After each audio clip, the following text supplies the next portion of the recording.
You're more miserable the more you think about yourself. Whoa. In psychology, right, they call it an increase in self-consciousness increases negative affect. The vision helps you go beyond all that and focusing on what are we doing together and what are we doing together in the long term. But if you aren't connected to your vision and your values, you know what most likely will direct you is money and media. Something that you can say that you remember, the other person can recall, and that also compels you in your action to make the hard choices. As you age and as you reflect more in your life and you're like, don't you want to be proud and be like, wow, we didn't back down when hardship came up, when challenges tested our partnership. Look at how they developed us. Look at how they made us better people, and our bond is so rock solid.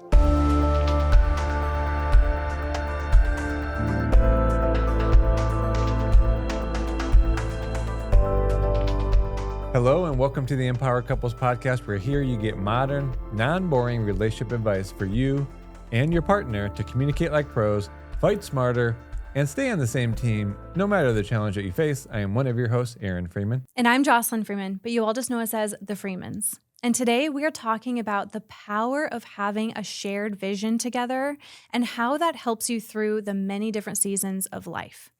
Because think for a moment about the early days together. And part of what bonded you and connected you was the vision for the life you wanted to create together.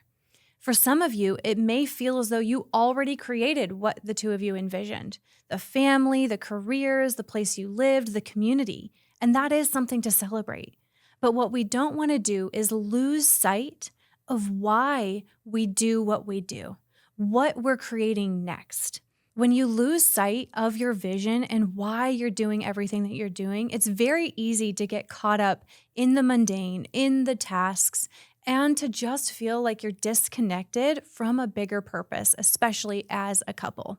Now, before we dive into how we get connected to a vision and what you can focus on, we do want to make sure that you know we're down to the final days for you to be able to sign up for our 30-day couples challenge called The Best of Us. This is only available 3 times a year, and it's focused on reigniting the spark between you two and focusing on emotional and physical intimacy. So if those are areas that are important to you, make sure you go to mycoupleschallenge.com/best. Again, that's only available 3 times a year, so we wanted to make sure that we told you about it at the beginning of the episode. And with that, Aaron, let's talk about vision. The vision is something we probably should talk about more often, so I'm glad we're doing this podcast now. Mm-hmm. The initial takeaways is that a vision is collaborative between the two of you and it's long-term focused. Mm-hmm. And it counteracts you focusing more and too narrowly on yourself and in the short term. So that's the big thing that the vision does. There's been a number of things, and it's been stated a different way, but essentially, you're more miserable the more you think about yourself. Whoa.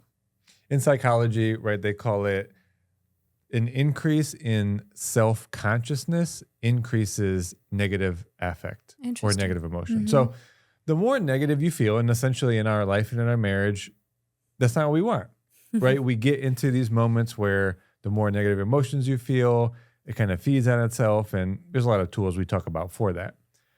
But essentially, what psychology is saying is the more you focus on yourself, the more self-conscious you are, the more negative emotions you feel. And so the more negative emotions you feel, the more little tensions you get into. Maybe you stop communicating as proactively. You get into conflict cycles you're not repairing. So the vision helps you go beyond all that and focusing on what are we doing together and what are we doing together in the long term. Yeah. I think the long-term piece is also really key because you can think about, whatever season you're in right now. And I know for some listeners, maybe they're in a harder season, whatever's going on, bigger circumstances in your life and in your marriage. And so if it does feel harder, having a vision helps you see this moment as temporary and just a chapter of your life. I do this often whenever we are going through hard things is I'm like, you know what? in 10 years, in 30 years, in whatever number of years, we're going to look back and be like, wow, that was such a temporary chapter of our lives. And we'll talk about this more in the episode, but wow, that actually benefited us in certain ways. Now we're going to talk about how to make sure you get the benefit from the hard moments. But I also think not just in the hard moments, even in just an average day, right? So nothing's bad, nothing's wrong necessarily, but it's also like not maybe a peak moment. You're not going on vacation, right? Or it's not a peak exciting thing, right? So it's just an average day. When you're not connected to a vision and you have that loss of why, I think it really does just feel like you're getting stuff done. Mm-hmm. And you do, I think, just start to feel as though almost like it doesn't matter or this is just more of the same. So I think about just like the mundane average days. I've really been trying to bring my focus back to like, no, this is my life. And although this day feels average and mundane, it is part of the equation of the bigger vision that we're creating. So that's just something I do whenever I'm like, oh, this feels like an average day, or it felt like Groundhog Day lately. I'm like, well, this is still part of the vision. You don't see it now, but it's part of it. Yeah, it's a good point. So let's dive into some steps to create this vision. You know, we have a workbook and it's something we used to do in our couples workshops. We're not going to go that detailed. We want to give you more general steps to kind of refocus on a bigger term vision. So the first step is to shift from the present moment to the future that you want. So any suffering that you're feeling, any negative emotion, is because you feel bad or you feel a way that you don't want to feel. And if you keep focusing on that, you're going to stay stuck. So basically it's saying, well, how do I feel now? Then, well, how would I like to feel in the future? So that's how you start to move from the present moment out into the future. So how would I like to feel? Then what that does is it starts to paint a picture of the actions you could potentially take. So it starts to move you from the short term to even more of like a medium to long term plan. What are the actions I could take? What could I do today? What could I do later today? What could I do this week to start to feel the way I would ideally like to feel?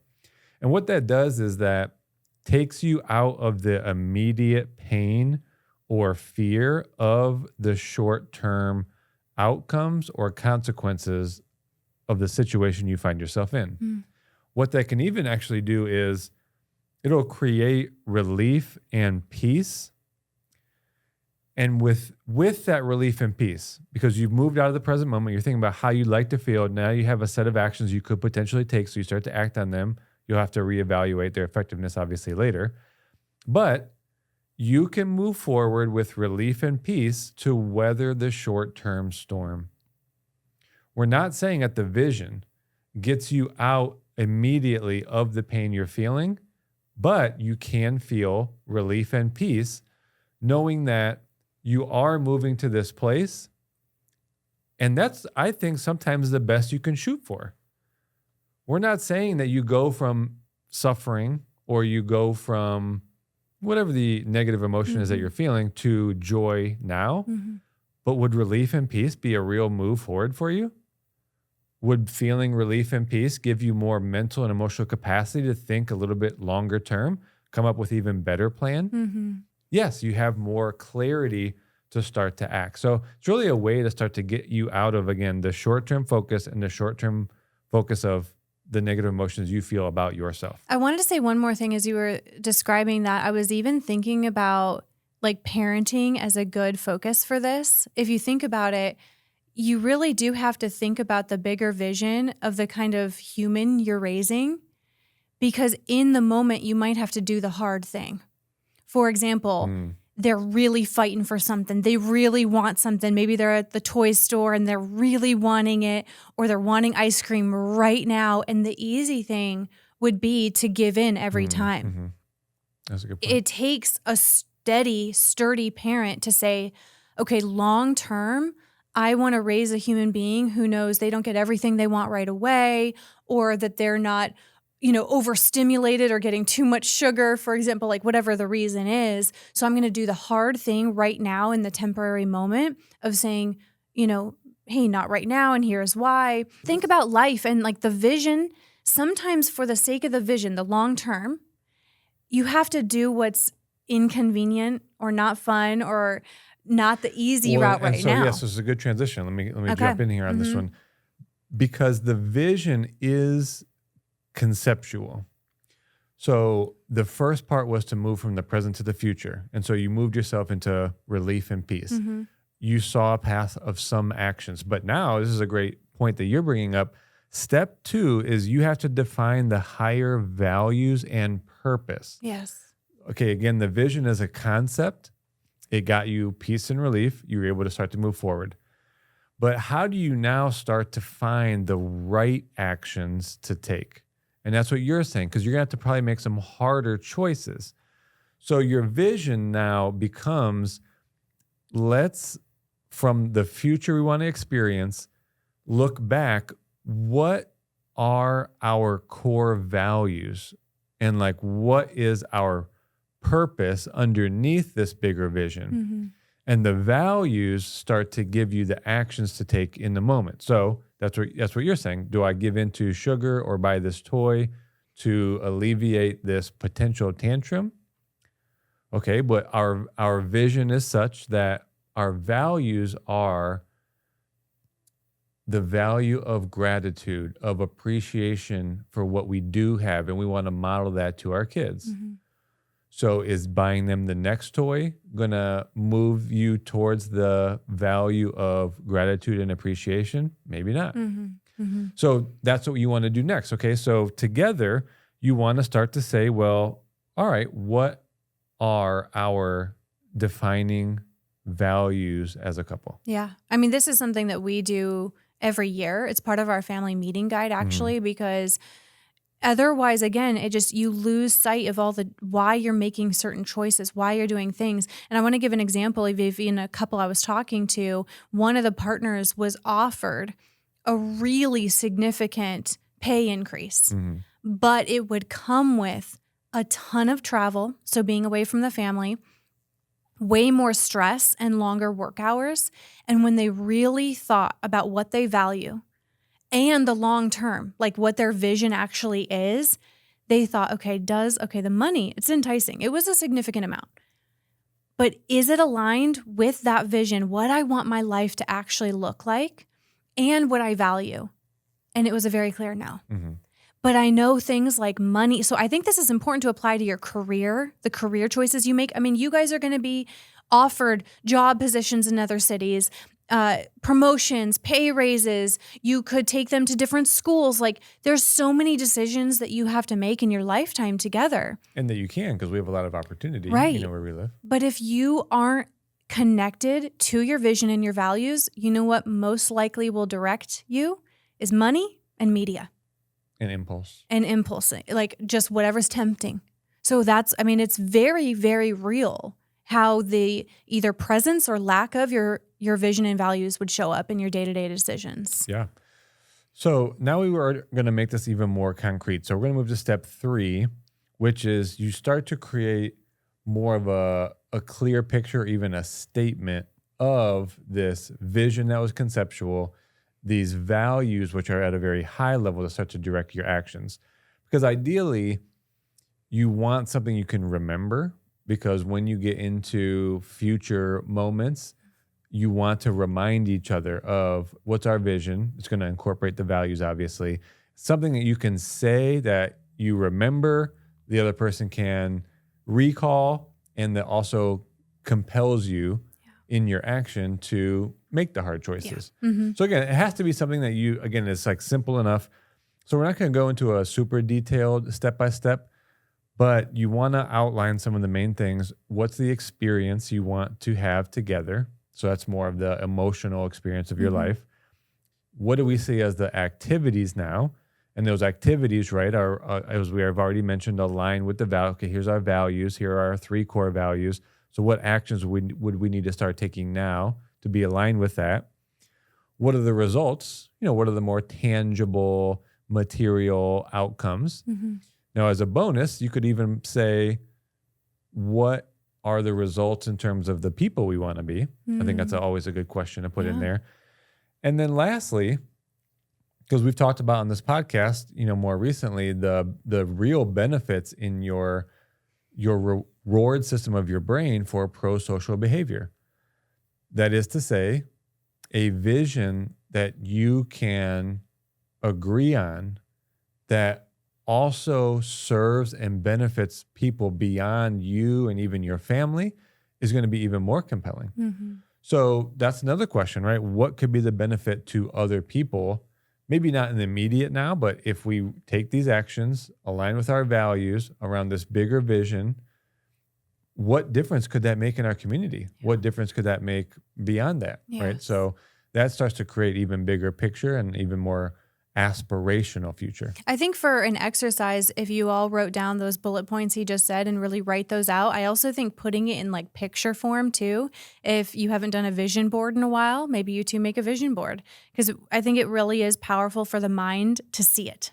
So that's where you cut out pictures and words and phrases, right, and make this whole like poster board. I've started one recently for our upcoming vision stuff, but I want to add to it now, just talking about this. So let me close this out with this fourth step we want to give on the vision. This is a powerful step, because if you do those, now the step is come back to the present and connect the current challenge you're feeling to how this supports this vision. Wow. Say more on that. What would that look like or sound like? It now changes your perspective of why you're going through what you're going through now.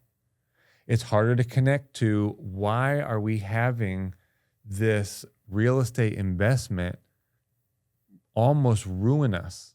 Which is our case. Yeah. We've talked about that a number of times. Mm-hmm. Why are we having these family issues come up for years and years? Mm-hmm. Sometimes it's even hard in our short term, right? Our daughter's at a stage where she's like way more of a personality, and we think she's picking up other things from the Montessori school she goes to. So just as an like example, friends there, like different personality. It has never happened before. We were calmly trying to tell her something at our dinner, and she got up off the chair. She put her hands over her ears and told us that she's not going to listen to us. I had never seen that before. Right. And so it may be lighthearted, but we've been talking about how the last month has been more challenging for us. If there's no way to contextualize that challenge, then it does feel meaningless. Why are we going through this? I don't like this. I don't want this to continue. And then we now start to talk to each other from that perspective. You need to change what you need to change. I'm not liking this experience. But if you go through these steps, you go out to the shared future, you establish your visions. What does that action plan now look like? Tie it together to those experiences, its benefit to other people. Now you bring it back. This is here for you because it's here to serve this vision that you now created. Yeah. And now you can start to see it. Oh, we need some more self-regulation, or we need to learn this particular parenting thing. Or, you know what? It's developing our patience. Yes, exactly. We were uncertain about some of the decisions the school was making, and that was causing us anxiety and worry. It's like, okay, but our vision is actually to be living, I'm making this part up, to be living on the land and to have a garden and get animals and to show our family how to live off the land and be sustainable. Oh, well, I'm not aligned with the decision that the school is making, because obviously we're meant to make a move to a different state or buy a piece of land. So it's like, without the vision, you don't put the challenge into context. And now even more of a benefit, you could see this challenge as moving in the direction of this better vision. So I think to put it really into simple questions that you guys can write down, right? It's how is this challenge helping each of us grow individually? And how is this challenge having us grow collectively as a couple? And it really reminds me of like the hero's journey, right? Of how anyone you see kind of at their peak. I mean, we love watching like documentaries about people who've done extraordinary things, right? From in business context, humanitarian, sports. And you always see that, people's stories from the win. Oh, you know the outcome already. Yeah. But it's so cool to see the journey that people have been through. And you always see that they go through at least one major challenge, if not multiple, that come up. And so think about your own hero's journey as an individual, as a couple, and this vision for as you age and as you reflect more in your life. And you're like, don't you want to be proud and be like, wow, we didn't back down when hardship came up, when challenges tested our partnership? Look at how they developed us. Look at how they made us better people, and our bond is so rock solid. Wow, aren't you amazed at what we've accomplished? And not only the outward vision, because people do focus on, oh yeah, we saved this much money and we got this kind of home and we have this many kids and we have this many nice objects. We're not talking about just the superficial things you achieve, although that's important, but also the vision of who you want to become. As a person. Yeah. As a partner. And the kind of marriage. Yes, person, partner, parent, the 3 Ps. But also your marriage. So I think that this vision, again, it's not just outward stuff. It's not, oh, let me just cut up a bunch of pictures of my dream car and my dream purse. It's really what will make me feel so proud of myself and our marriage and our family. What is peak happiness, joy, fulfillment, and feeling like, dang, I really lived my life right. What's that look like for you? And I'll conclude with this. That doesn't have to be a feeling that you have once you've accomplished even wanting to be the person you want to be. You could feel monumentally more positive and more collaborative and on the same team, just knowing that you two are on that path to that clear vision you've established. Yes. And you've probably heard us say this in episodes, but in closing, right? It's that anything you face, and even as you are working towards that vision together, it's always easier when you two are connected. Like for us, if we had just accomplished a bunch of stuff and we weren't connected, it wouldn't feel as fulfilling, right? It's like the connection is the juice. And so we want you to remember that as well. And that's another good reason, by the way, again, as a reminder, as we close out, our 30-day Best of Us Couples Challenge is closing up. It's only available 3 times a year. And when you're hearing this episode, there's maybe a day left to sign up, if that. So go to mycoupleschallenge.com/best. It's an absolute must. The prompts are incredible. Read the reviews. It's about creating that spark between you, feeling that joy, connection, passion. It's the best. It's my favorite challenge of all of the ones that we've created. So go there. That's also linked in the show notes. But we really hope that you are inspired from this conversation. The vision is really a powerful conversation. It's easy to lose sight of. It really is. You get caught up in the to-dos, but this is why you do it all. So we hope this inspired you. We hope you take these bullet points and actually talk about them as a couple. Don't just get inspired for a second. Talk about it. If you're new here, make sure you hit the subscribe button so you can hear past and future episodes. And if you take away value from our podcast, it would mean so much if you would rate and review us on whichever platform that you're listening on. That helps us so much. And with that, you guys, we're so glad you're here, and we will talk to you on the next episode.